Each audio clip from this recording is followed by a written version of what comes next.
I've spent most of my adult life being a very strong supporter, an outspoken supporter of the death penalty. I was a prosecutor back in the mid-1980s. In fact, I was the DA in the 7th largest city in the United States, the district attorney, and which is an elected position. And I prosecuted capital murder cases. And every case that I prosecuted when I was DA in San Antonio, Texas, resulted not only in a conviction but also an execution.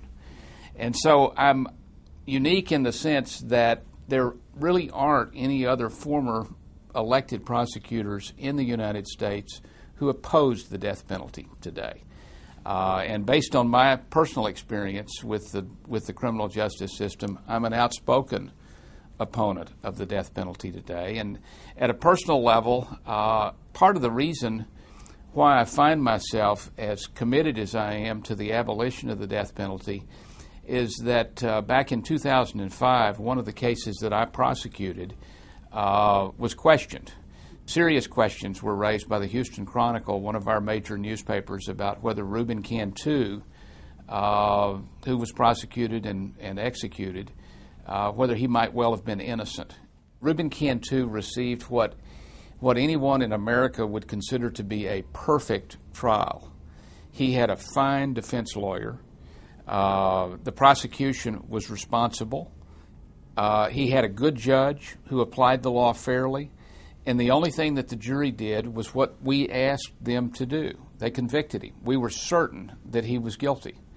And so because we were certain that he was guilty and questions have been raised in that case, I wonder late at night about the other cases. There's nothing that's quite as haunting to a prosecutor who takes his responsibilities seriously and who tries to do a good job than the possibility of convicting someone who is innocent.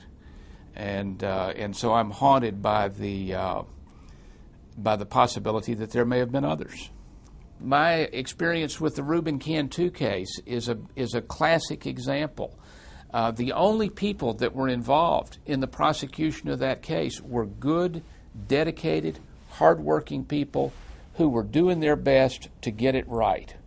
And we may well have gotten it right, but we don't know that today because of the fact that our star witness, 20 years later, recanted his testimony and has raised very serious questions. Now, if he's telling the truth today, if in fact Reuben Cantu did not commit the murder, as he claims today, then what that means is that this group of dedicated people simply didn't get it right.